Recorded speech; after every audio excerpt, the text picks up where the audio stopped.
పాండు గౌరవ ఉన్నత న్యాయస్థానంలో ఈరోజు ప్రభుత్వ పరంగా అదేవిధంగా రాష్ట్ర ప్రభుత్వ వాదనలు అడ్వకేట్ జనరల్ గారు చేసిన తర్వాత గౌరవ ఉన్నత న్యాయస్థానం ఇంప్లిమెంటేషన్లను ఆర్డర్ చేస్తూ 4 వారాలకు స్టే ఇస్తూ ఎన్నికలను 42%, అదేవిధంగా 4 వారాల్లో కౌంటర్ వేయవలసిందిగా, 4 వారాల్లో కౌంటర్ వేసిన తర్వాత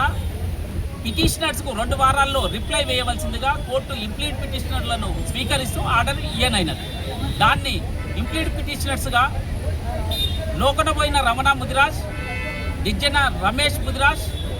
మర్రి ప్రభాకర్ ముదిరాజుల పక్షాన, చెన్నరాములు పక్షాన ఈరోజు స్వీకరించినందున దానిపై ఖచ్చితంగా తుది విచారణల ఇంప్లీడ్ పిటిషన్ స్వీకరించారు కాబట్టి దానిపై తదుపరి విచారణలో మేము పాల్గొంటామని తెలియజేయండి.